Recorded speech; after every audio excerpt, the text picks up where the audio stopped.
Radical! Welcome to this week's episode of the Print on Demand cast. Each week, join the gnarly Travis and Josiah as they provide insight into the print on demand industry and equip you with the totally tubular tools, advice, and strategies you need to achieve success and hopefully have a few laughs along the way. Now on to this week's Totally Tubular show.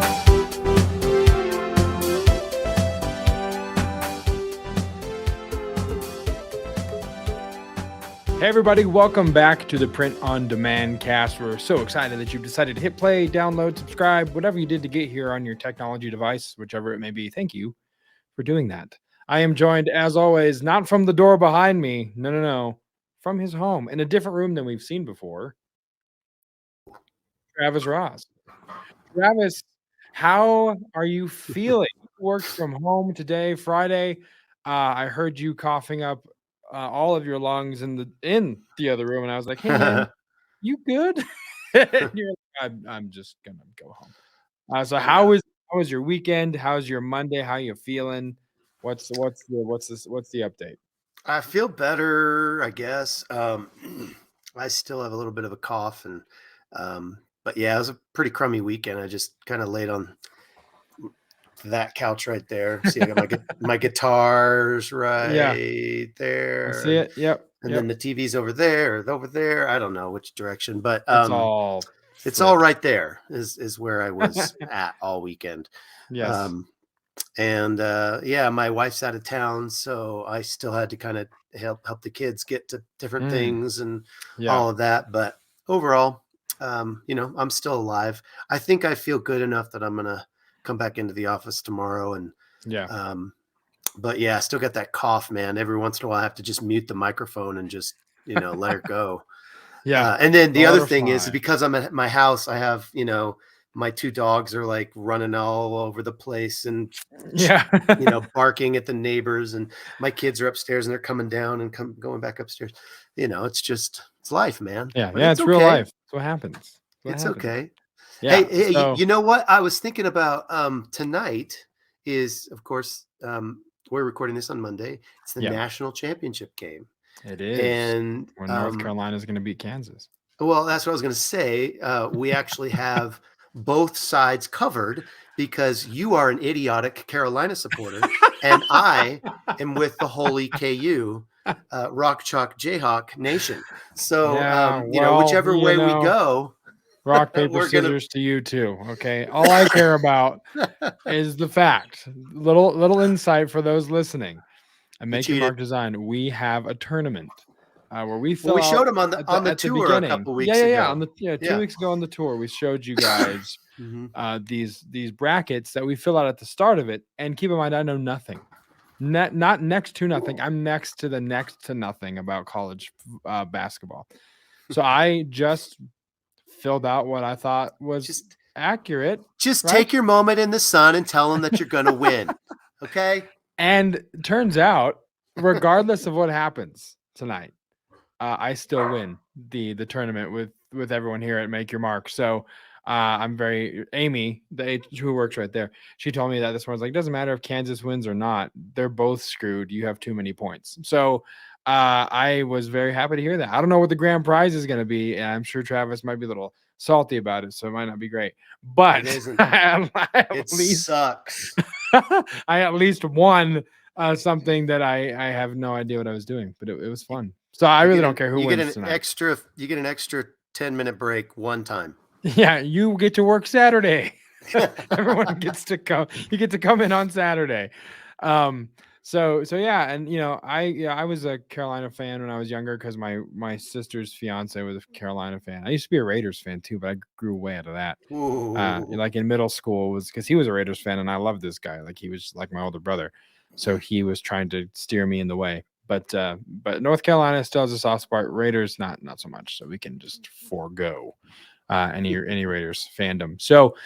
Man, we don't have a point of interest today, and because we have a really fun interview with Michael Restrepo, who actually found us because of the podcast. He's a listener to the show, and he reached out to us because he had a couple questions about a project that he's doing and some products that he fulfills.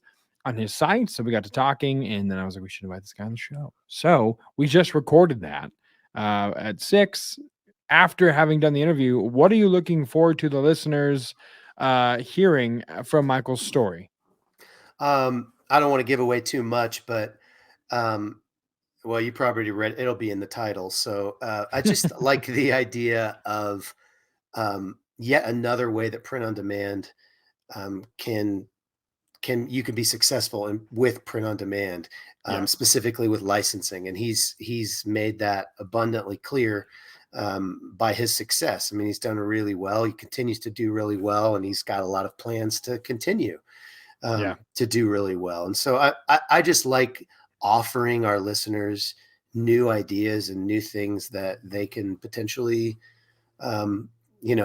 try out on their own and hopefully succeed with. So really excited about everybody hearing his story. Yes, likewise. And everyone knows on this show, I've talked about licensing quite a bit. And that is a large part of what he does. So I'm very excited to hear more about this. So without any further ado, we're going to throw it to this week's main event, our interview with Michael Restrepo. Ladies and gentlemen, the main event. All right, Travis, I'm super excited for this week's main event. We are having another guest on the show, and it's another person who was actually a listener to the POD cast, reached out to us because of the POD cast, and we've been working with him on some projects, and I thought this is really cool what he's doing, so let's bring him on the show. So today we have Michael Restrepo on the show with us. A little bit about Mike before we get going for those that may not know him. He started a fraternity apparel business while he was an undergrad at Monmouth. He'll tell me how to pronounce that the right way when he gets on here. University, while another member of his fraternity from another campus. The company was started as a means to address the lack of high-quality recruitment T-shirts for fraternity chapters. Mike and his partner closed up shop once they graduated to begin their careers. Mike still saw the potential in this business and was approached by another fraternity alumni to restart the company once again under the name Greek State of Mind. They introduced embroidered Greek letters along with screen printed apparel to their offering in 2017. Mike discovered the world of print on demand, where it allowed the business to really take off. By necessity, he taught himself how to use Adobe Illustrator, Canva, and also began outsourcing a lot of his work to other design services, which allowed him to fulfill merch requests from fraternities and sororities across the country. So excited to learn more as we welcome to the show Michael Restrepo. Michael, thank you so much for accepting the invitation and coming on the show. Thank you for having me. I'm honored. Long-time listener, so it's crazy to be, a guest on the show right now. Well, it's good to have you, man. We're glad to have you come aboard and share your story with us. But before we get there, as you know, there is a segment that we have to get to each and every week, and it is everybody's favorite segment. My gosh, I'll try this again. I can't talk today. It is time for this week's weekly dad joke. Time for the weekly dad joke. Okay, so again, dear listeners, you're getting two dad jokes this week because Michael has come ready and prepared with his own dad joke. So we will give ours, and then we will let Michael top off this segment. So a little bit fun fact for you. I don't know about you guys, but I love pie. Apple pie is delicious, right? It's Americana. It's everyone's favorite. I was doing some research today, and a slice of apple pie costs $2.50 in Jamaica and $3 in the Bahamas. These are the pirates of the Caribbean.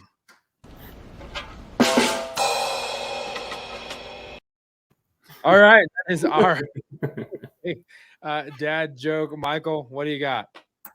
All right, so which days are the strongest? Which days are the strongest? I don't know. Which days are the strongest? I've never thought of that. Strong day? I don't know. There's no strong day. Yeah. No, it's actually Saturday and Sunday. The rest are weekdays.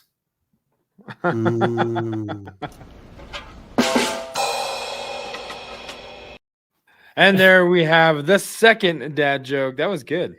Yeah. Mike I didn't bringing his know- A game. I know. I didn't know how that was going to work out. I was like, Friday. That doesn't have anything to do with strength. There's no like leg day technically in the calendar. So, I mean, yoke day. It wasn't going to work.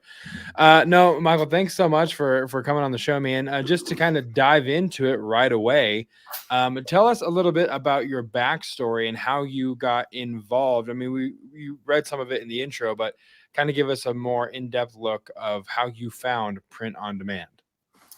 Yeah, so the intro that you gave kind of gave the background there. So I'll fast forward to when I found print on demand. So before I do, what we used to do was we used to screen print a lot of the products that we used to sell, and the issue with that was that we'd have to buy in bulk and then sit on it and sell it. The problem with that was that there were certain designs that would go out of style. So we invested a lot of money and then we just got stuck. I still have some of that merch here, and that was maybe like 8 to 10 years ago. Did you actually screen print it yourself, or did you have other people screen print it for you? I had other people screen print it for me. I don't have any like actual printing skills or anything like that. I would just outsource all of that. My focus and my interest was more on design and sales. So when I discovered print on demand, it was through Printful. And I looked into it and I go, oh my God, this is the answer. I'll be able to put out designs, test them out. I'll be making a little bit less money per sale, but that's okay because now I can put out more products and test out things. And the model was, I would test out a product or a design. If it started selling, then I would go and have it screen printed because it was just a lot cheaper to buy in bulk. Then the next issue happened where I was hiring designers, and at that time, design services weren't like Vexels, Fiverr still wasn't out, and things like that. So I would find designers either within the States, and they would charge anywhere between like $300 to $600 per design, or I would find designers out like overseas, and they would cost anywhere between $150 to $300. Still a lot per design, and it's a gamble. You don't know if it's going to sell or it's going to do, if it's going to do well at all. So out of necessity, I taught myself how to do Adobe Illustrator. By no means am I like an expert or anything like that. I just know enough to do what I need to do. I know how to like manipulate designs, things like that.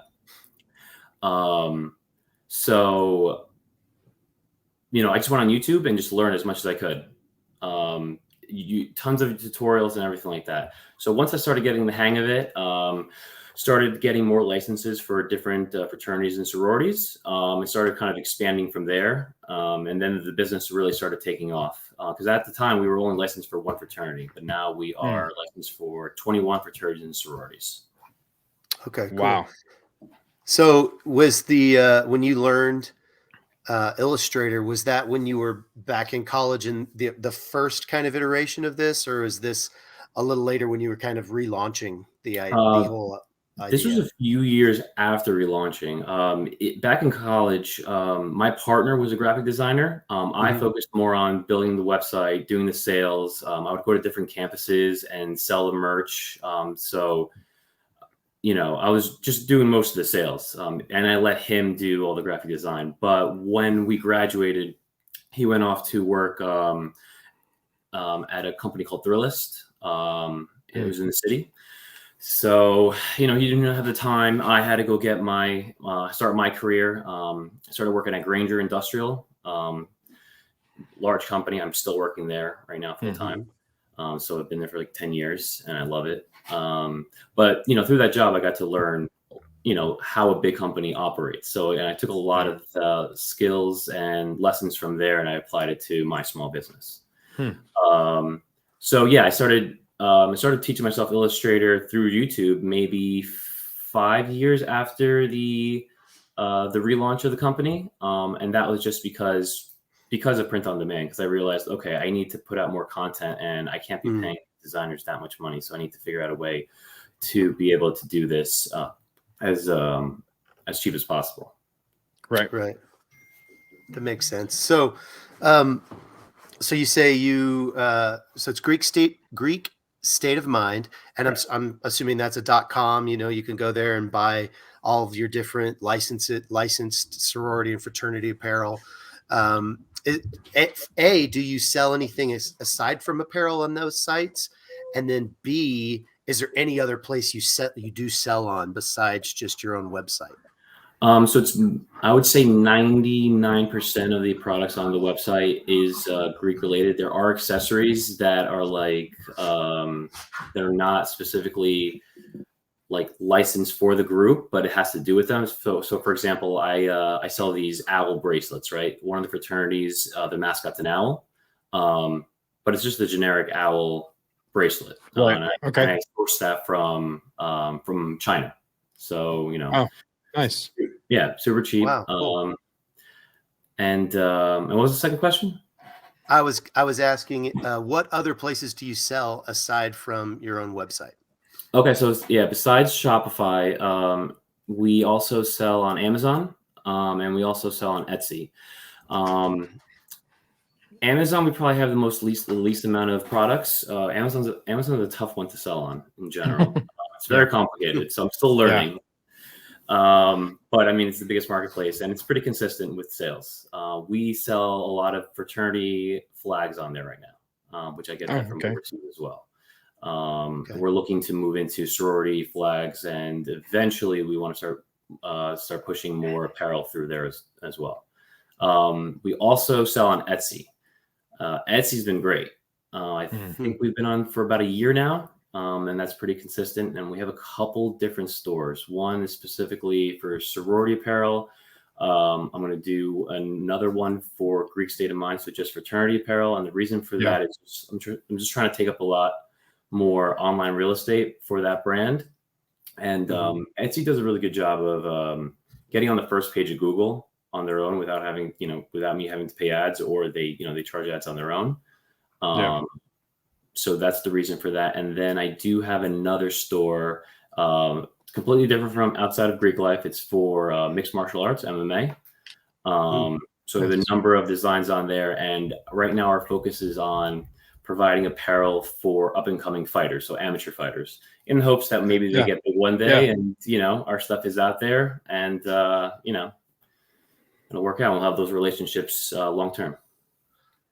Yeah, that's awesome. It's very smart.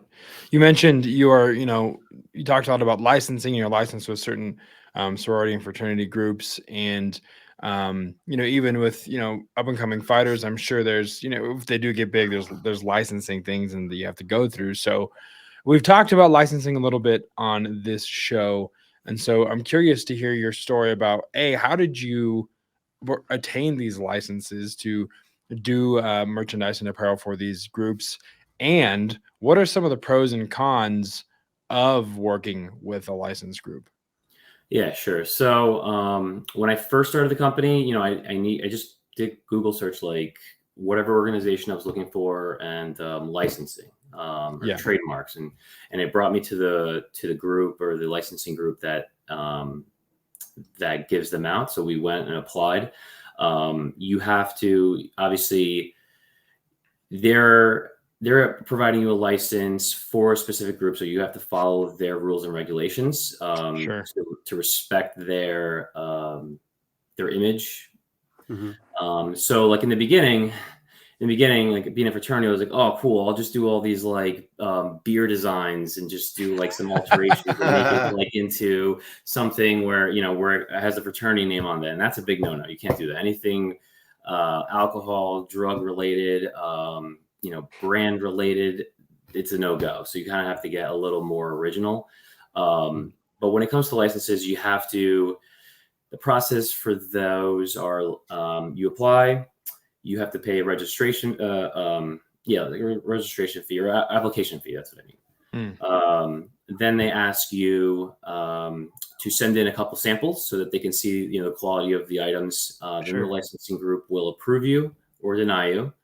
And then there's different categories that you have to apply for. So if you want to do like, let's say mugs, that's a separate application, and then you have to resubmit it, and then they have to go through the process all over again. Wow. Okay. So it's pretty in depth. And then when, let's say you want to sell a certain product or certain design of that group, on a specific product, you have to submit a mock-up of it to the licensing group, and you have to wait till they approve it before you can do anything, before you can advertise or sell it. Wow. So like in the beginning, when I'm submitting, these beer-related or just inappropriate variations of designs, Sure. I got a lot of rejections. And quickly learned, like, okay, I have to do this the correct way. Right. So, and on top of that too, for every sale you have to record. They give you like a spreadsheet. You have to record the name, ID number, the product name, how many units you sold, the shipping, tax. Wow. It's pretty in depth. Yeah. It's not the easiest thing. So you have to do that for every single product, every single sale, and then you have to submit a quarterly report, and then you have to pay royalties on it. The majority of the groups, you have to pay 9.5%, which is bigger fee than, let's say, Etsy. I think Etsy's like 9%. Yeah. So if you think about it, like I'm selling on Etsy, I'm paying a 9% Etsy fee. I'm paying a 9.5% royalty fee. Then the cost of the product itself and everything like that. So as you can see, it starts adding quickly. Yeah, the pie gets cut in a lot of pieces before you get to take a bite of it. 100%. Yeah, that seems like, I mean, when you're selling on Amazon and Amazon's, taking 15%, even if you're self-fulfilling, if you're FBA, there's going to be, pick and pack fees and all of that. And then you got to pay 9.5%. And, you've got to find, you've got to find some products that you've got decent margin enough to be able to make all that work. So apparel has worked for you though, huh? Apparel has worked. Place. Yeah. It has worked. But again, like you said, there a lot of the profits get eaten up with all the fees, different platforms, things like that. So the whole name of the game is just volume. And like, it's not even just on the retail side. We also focus on group orders. So when let's say a chapter comes in and they're doing recruitment, or they have like a philanthropy event or a formal, anything on campus that they need, that they all get shirts collectively. At that point, I'll go to a screen printer, my local screen printer that I've been using for 10 years. And it's just a lot cheaper to do it that way. And then you get to keep a lot more of the profits. So I really push for group orders because they get a discount on top of it per shirt. Sure. And then and then the lead time is a lot quicker.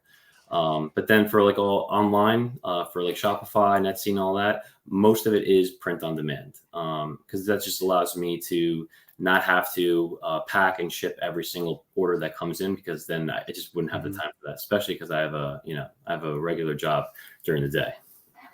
So if a fraternity or a sorority is doing, one of these events or whatever, and you're doing a bulk job, do you still have to pay the licensing fee, even though you're selling it to the people who own the brand, so to speak? Yeah. The end user is always going to be a fraternity member, but it's the nationals, the national group, the national fraternity. They need a piece of their pie, and that's how they make their money as well. That makes sense. Yeah. Fund various events that they throw throughout the year, because sometimes they'll do like a national convention. They'll have all these kids come from all over the country for like workshops, teaching them like leadership, how to do their role if they're like in a leadership role, like their finances, recruitment, things like that. So those type of events we also go and attend. So we do a lot of live events as well. I was actually yesterday for a sorority. It was about an hour away. We got invited to that. It was about 450 members, and I brought a team of 5 other people, so 6 of us total. We had 7 tables worth of merchandise. Wow. Nice. Wow. It was like a 6-hour event, and these girls literally mobbed the table. I was like in awe of how much they purchased in such a little amount of time.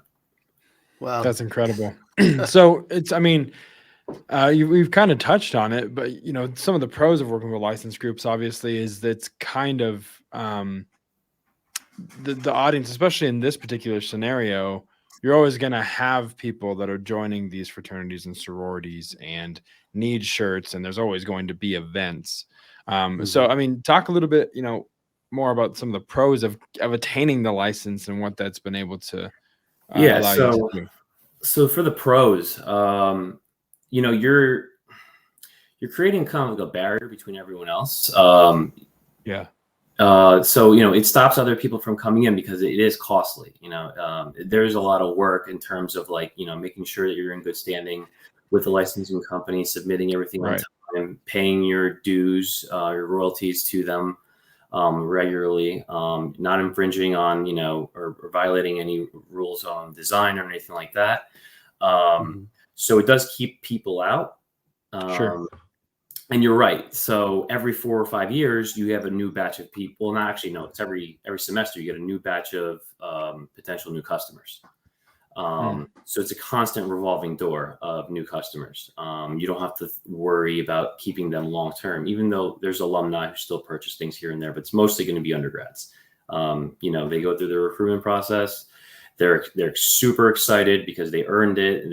They want to rep their letters, their merch.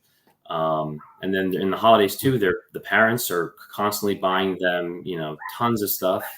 So, it works in multiple demographics. Yeah. And then do you want me to go over the cons? Because there are cons, obviously. Yeah, sure. Yeah. Yeah. So, I mean, I kind of mentioned some before, but a lot, like I said, a lot of administration work. It's just a lot of red tape. A lot of reports, which for me, it's like my biggest pain point. I'm working on that report maybe 2 hours every single day, just updating everything. Wow. Yeah, because there's a lot. I'm pulling reports from Etsy, I'm pulling reports from Amazon, I'm pulling reports from Shopify, making sure everything is in an orderly fashion. So it does get tough. And then on top of that too, there are some groups, because we've expanded, we expanded to 16 organizations, I think just in the last year. So it was we went from 4 to, did I say 21? Yeah, we went from 4 to 21. Okay. Pretty drastically. So then that means I have to create all these new designs and everything and put it out there. So there are some groups that I barely have any sales for, but there's also like a minimum royalty that you have to pay per year. If you don't let's say generate enough royalties to pay them, you still have to pay no matter what. And then there's like a renewal fee on top of that. So I think it's $250. Will you drop licensees? Will you drop some of those licensees if they don't perform for you? Yeah, so we actually have before. So just to backtrack, before Print on Demand, we did expand to 8 or 9 groups. I think it was back in like 2014, 2015. We got 8 licenses, and we did every fraternity and sorority that was on Monmouth, which is Monmouth, not Monmouth. Monmouth. Yeah. Monmouth University's campus. We figured, okay, this is our backyard. This is our campus right here. We'll expand to these groups and we'll sell merch to these groups, right? So we went on campus. We brought up about 2 or 3 different designs and some embroidered letters, and we set up a table, and it was a complete bust. We just didn't have enough variety for each group. So we were stuck with those licenses for a year, and then after that, we cut it back down to just 2, because we were just losing money at that point. It made no sense. But then once we had the infrastructure for the business and Print on Demand in order to put out more designs, then that's when we felt confident again to get more licenses. Yeah, to tag on to that, you mentioned infrastructure. Now you do have some kind of standard operating procedures, SOPs, that we've talked about those. You kind of understand the reporting, you understand the business model a little better. Are there any other licenses that you're currently holding, maybe in a different arena, maybe not just sororities and fraternities, or are there any others that you're planning on going after, or are you kind of hitting your sweet spot at 21 right now? So we did have a license for Monmouth University itself. And there's I think it's called IMG. Let me just double check. IMGlicensing.com is where you can go and you can get licenses for universities themselves. So Harvard, Michigan State, any like big schools. That's where you would get licenses for those. Monmouth was standalone. It wasn't through that company, but it was. I know that the application fee is a lot more, so that's why we haven't dabbled in there too much. Just because we know this space and what we do in one group, we can replicate it for the others. And there's probably over 100 groups that I can get licensed for fraternities and sororities. So we're going to continue doing that, and we're going to keep expanding. Once we feel like we have enough market share for one group, that we'll continue on to the next. But I mean, for just university licenses themselves, it's big money. You can make a decent amount, just not even just the school itself, but the sports teams too. Right. Yeah. There's a lot going on at those colleges, and they've got a lot of money because they've got a lot of students. And with a lot of students means a lot of potential customers for you guys. Exactly. Yep. And that's why, like, if for those of you that are like on Merch by Amazon, and you try to do like a college shirt, you'll get a rejection right away because it's trademarked. So you would have to go through the licensing group, and you'd have to acquire it and then submit that to the Merch by Amazon team in order for them to allow you to do that. So that's what I did for the Greek apparel. Okay. Yeah. So you do have stuff on Merch by Amazon right now then, and use it to fulfill orders for your business? So I did. No longer on Merch by Amazon, as is a pretty common story you'll hear from other people who are on the platform. They got their account shut down, and then you go to appeal it or try to figure out what happened, and they won't tell you. So that's exactly what happened to us. Yeah, exactly. So that's the thing. Honestly, I feel like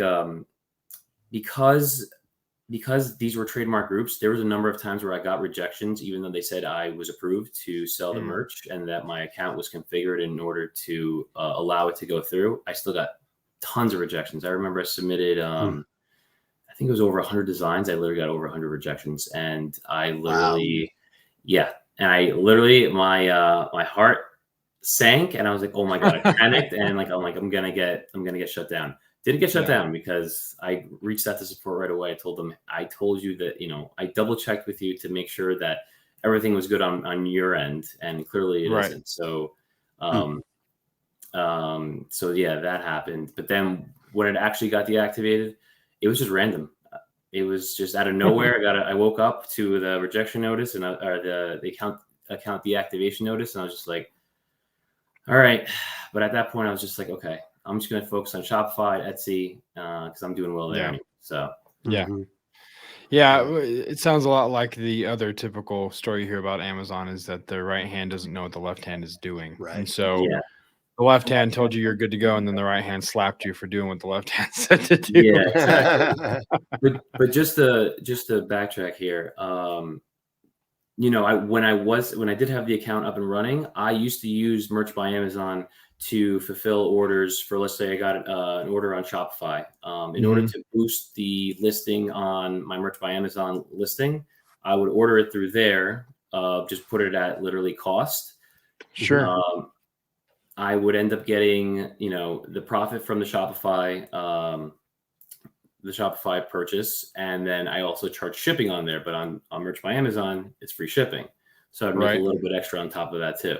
So I'd boost, that would help the listing for Amazon, and then I would do the same exact thing for Etsy.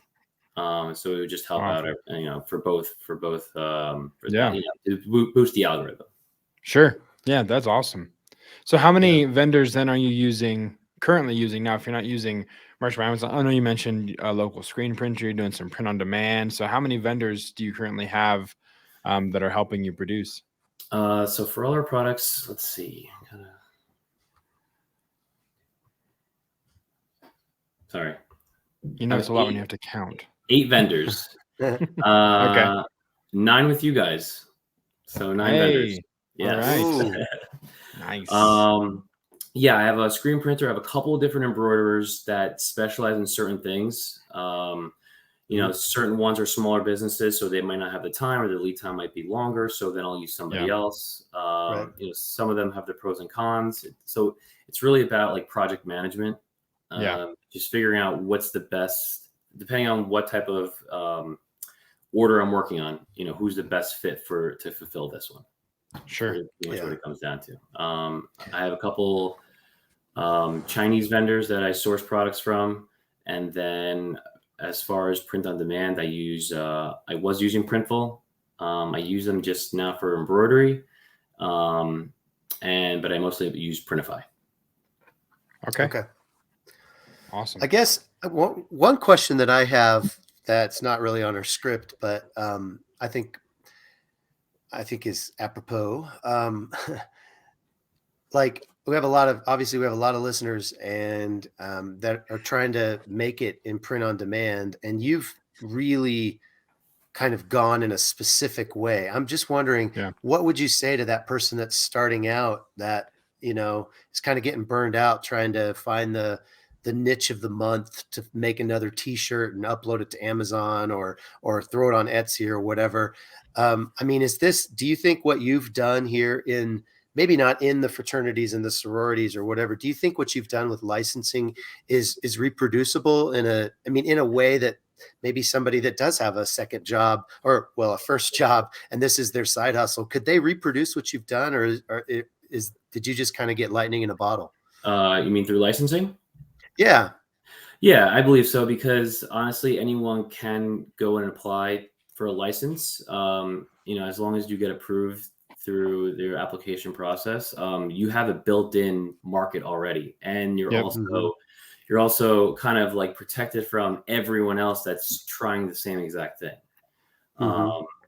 Now I know that there's like licensing, like expos and things like that. I haven't gone to it, but I've signed up for emails. I think one was in August. Is that correct? There's a licensing expo. Yeah. I know there's one in Las Vegas like once a year. Yeah, they do it like every year. Right. Exactly. I vaguely was looking into it because I go, okay. But I mean, it's just you're just kind of like, it's like building a moat around your business. You know, you don't have everyone trying to get in there and trying to, you know, take a piece of the pie. You have to pay a bit to get in, but at the same time, I think it's worth it. I think it outweighs, you know, the cost of it. Yeah. It's actually, I just found it's the Las Vegas Licensing Expo. It's actually in May. So next month, the 24th through the 26th in Las Vegas. You can register for free. You can hang out in Vegas, and you know what stays in or what happens in Vegas. But yeah, I've had friends that have, you know, gone there and have had success with that. I know Ken Reel, who we've had on the program before, has done some licensing with some groups, and he I believe he's building a brand that he is then licensing out and trying to you know, do that at some point. So he's going to be sitting on the other side of the table. But I mean, if nothing else, to kind of have another, you know, arrow in your quiver of a way that you can kind of strike while the iron's hot in a place that not a lot of people are. I mean, licensing is huge. I mean, I'm not saying there's not a lot of people in licensing. I'm saying I don't know that there's a lot of people doing print on demand, you know, in our circles that are really dealing with licensing. And that's one of the reasons we wanted to have you on, Mike, just to kind of, you know, encourage others that, hey, here's yet another way that print on demand can feed your family, you know, or at least, you know, do a car payment for you or something like that. There's just a lot of mechanisms that print on demand can really help you attain your goals. You know, it's really cool. No, 100%. No, and you're completely right. I listen to tons of podcasts and watch tons of YouTube videos about the industry because I'm constantly trying to learn as much as I can, figure out what the newest website is, newest print on demand provider is. And I mean, I never hear about licensing. I hear about what not to do about trademarks and stuff, but I never hear about how to acquire licensing. So right. Yeah. Yeah, well, I mean, I've mentioned on the show a handful of times that licensing has always been fascinating. The idea of doing a license for that, or for a brand, or for, like you said, a college. So I'm definitely gonna look into the website that you mentioned, because I understood the potential there that we've talked about of you have a demographic that's built in. So you mentioned that you listen to a lot of podcasts. We mentioned that you were an avid listener to the show. We're your favorite podcast, I think, is what you told us before we came right at the top online. of the subscription list. Yeah. So a question that we asked Fiona, who is another listener to the show, just because Travis and I, really do enjoy engaging with people that listen to the show and are always open to feedback and just hear what's working. What's one or two things that you've been able to take away from this particular show that is kind of proved beneficial to you, besides the incredibly sharp humor and wit that is constantly just pouring forth from every episode? Well, what piqued my interest about your podcast was that, you guys own and operate your own print shop. So for me, I felt like I should learn that aspect or that side of the business, even though I'm not physically doing it. I should understand how it works and how it operates so that I can understand better how to work with my vendors. Sure. So one was that. And then two was just also when you guys talk about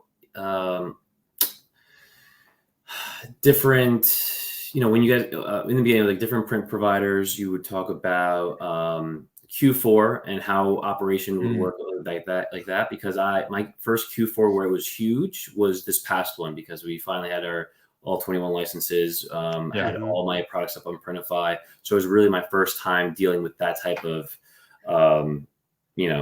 influx of orders. So I did not know what to expect. I was really nervous. So, some of your tips, like telling your customers you need to have your orders in by a certain date in order for it to come in on time. That I didn't know. And I took that, and I'm glad I did listen to you guys when you guys said that, because there were some orders that were like borderline, gonna make it. And then some I'm like, past the deadline, you're done. You're not gonna make it. Yeah. So, yeah. Awesome. You're at the mercy of the post office. And that's not a good thing. It's not something to have confidence either. No, it's not great. I mean, even, to peek behind the curtain, a project that we just helped you with, some of the shirts that were on their way to us, for us to print to get to you, were lost by UPS. And so it's just kind of like another example of you're not always in control of all of the moving parts in the business. So just try and have a good grasp on the ones that you do have influence on and how it all, pans out. Last question before we get to the magic questions here. You mentioned that you have a full-time job in addition to doing something that sounds like it quickly could become a full-time job. So my question to you is, how is that going? How's the work-home balance? How do you kind of keep the plates spinning? How were you able to clone yourself? Exactly. Yeah, we're trying to figure out how you got the license on cloning. But talk a little bit about that, because there are a lot of people that are listening, like Travis said, have full-time jobs. They're doing this as a side hustle, much like you are. So what's some insights and tips that you have in navigating this kind of a dynamic where you have kind of a job that's happening seemingly all the time? Yeah. So I work in sales. I'm like I work in the field, so I get to make my own schedule, which is the difference of someone having to report to an office, and that's the difference. I make my own schedule, so I am able to create processes that I can literally do everything right from my phone, or I can bring my laptop because I can create a hotspot and do something right there, like in my car. So as I'm going in to visit a customer for my regular job, it's a 20-minute meeting, or it could be a 2-hour meeting. I come out, I check my phone, I see that I have a bunch of orders that came in through Printify. I go in, I process it. I text some groups that like I've been marketing to, set up some group orders, So I'm constantly, going back and forth between the two. In terms of like work-life balance as well, my fiance is going to school right now, so she takes night classes. She's been going to school for 2 years now. Nice. So because of that, because she's not home, I take full advantage. It's not me laying on the couch watching TV. It's me sitting at my computer and my laptop, just creating designs, putting them up. I use a lot of automation tools that I found through other print-on-demand YouTube channels. So I use a lot of automation as well so I can set that up and I can move on to my other work. So it's a lot of back and forth. Just a balancing act, but just utilizing technology as much as I can to give me time back. Yeah. If you don't mind, what are some of those tools that you're using to automate to kind of make things easier? I'm sure that there might be some benefit to looking into those particular technologies that you're using for those listening, and even for Travis and myself. Yeah, so I use Flying Upload. I waited till I think it was like a 4th of July sale. They were doing 30% off. Usually around the holidays or some sort of holiday, they'll run a sale. Sure. And they do a lot of the major print-on-demand websites. They'll do Printify, Printful. They'll do Etsy. I think Cafe Press, Teespring. Okay. A lot of ones that I've never even heard of before. I don't really dabble in the other ones. Redbubble as well. So yeah, it's a bunch, but it's amazing. It's saved a lot of time instead of having to do the manual process of uploading everything. Okay, yeah. So it's kind of like a mass upload kind of thing. You upload one sheet and then you're good to go. Right, exactly. Yeah, you write the information down, and then let's say like I put up a design, I put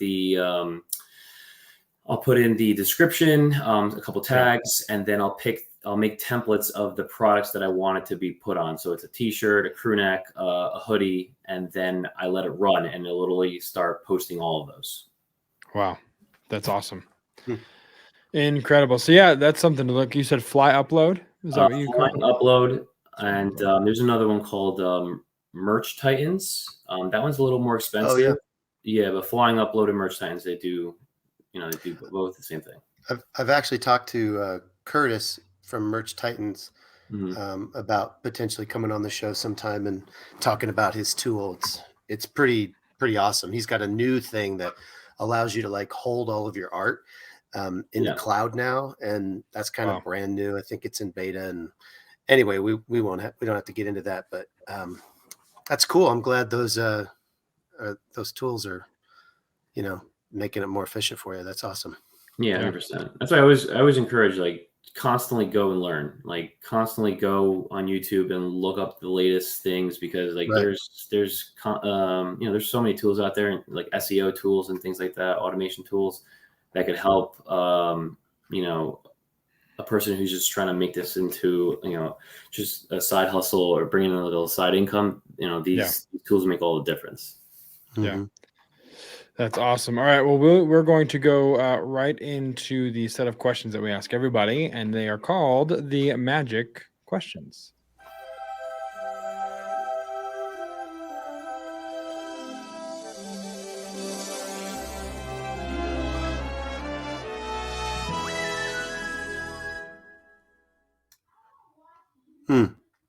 Do you still survive? Feel magical? I do feel magical. We still dodge some kind of copyright thing. I don't know how. I feel we have a Disney we have the Disney license. I would have gotten a rejection right away. Yeah, I know. I feel like Kevin McAllister in Home Alone, when he's going through his brother's stuff and he just says, hey, I feel like saying, hey, Disney, I'm ripping off your stuff. You better come out and pound me. But hasn't happened yet. So I think we're in good shape. All right. So let's start with, we'll go with 3. The first one being, if you had to start all over, you woke up in the morning, you had none of your current contacts. You had, just clean slate, and you still wanted to get into this industry. What's your first move? First move, I think I would go and open up an Etsy store. I find Etsy to be probably the better of the platforms, especially because of the traffic. Just a lot more eyes. Yeah. Yeah, I'd start there. Okay. Nice.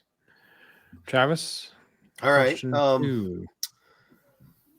Let's see. Tell us about something that happened in your business that felt like a complete failure. You just really felt like you fell flat on your face. Give us a good story. Oh, okay.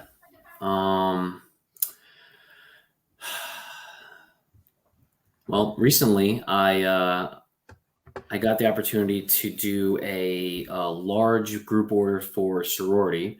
And for many years, I actually try to stay away from sororities because they can be very picky at times. Sure. Especially a group of 112 girls. Oh my gosh. Yeah. So I ended up printing like a set, sweatpants and hoodies. And I ordered it from SNS.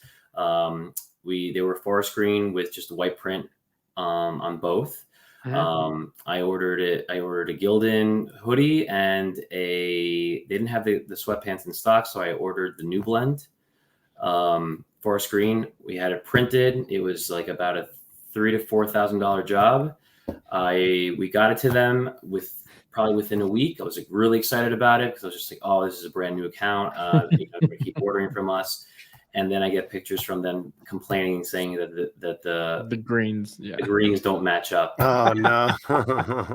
And then later I realized they were two different brands. I didn't think of that at the time. I just was picking out whatever was available because inventory levels have been all messed up since the pandemic.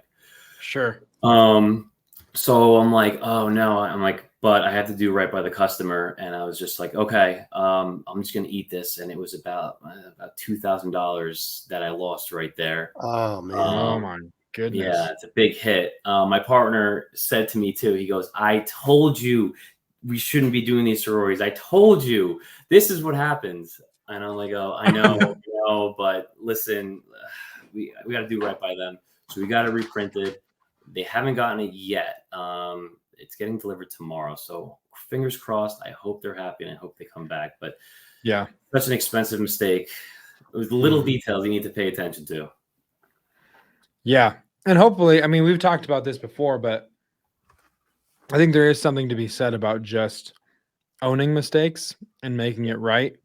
Instead of being like, what are you talking about? Those forest greens are the same, or you're crazy. You know what I mean? So just kind of biting the bullet. I think there is a lot to be said there, which is good that you did that, and not everybody does. So hopefully they see that you were able to kind of just be forthright about what happened. Hopefully it works out. We'll see. I'll let you know. Yeah, update. Yeah.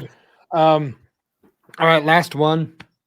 Throughout your career, how important, whether it's POD, whether it's the career you're in now, how important has mentoring been to you and the relationships and, like you said, the knowledge base? How important has that been to you in your journey getting this all started?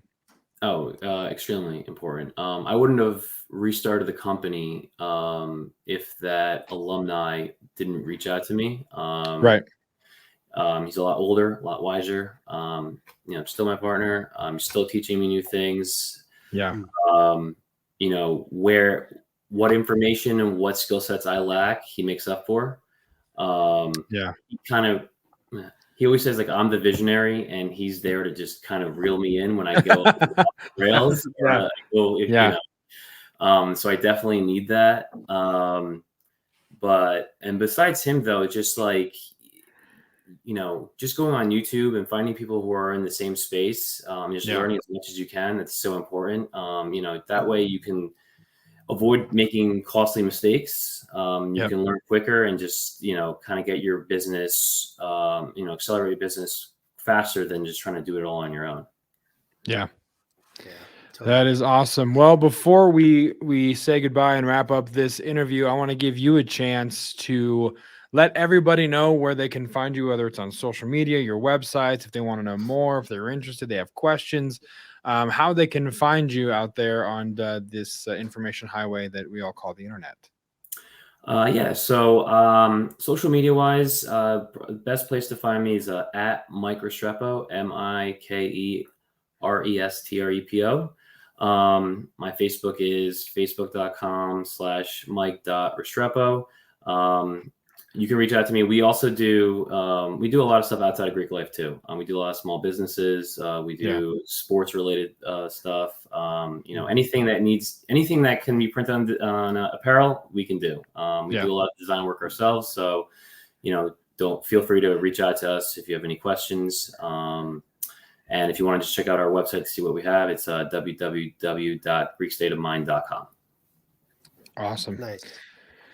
Well, Mike, thank you so much again for taking time out of your schedule to come on the show. And we're very thankful to have connected with you. Again, this podcast is great for us because we get to connect with people like yourself. So we're glad that we've been able to connect, have you on the show, work together, do some projects, and looking forward to more in the future. Appreciate the invite, guys. I'm honored to be here. Thank you so much. Appreciate it. All right, man. We'll talk soon. Thanks, man. All right. Bye.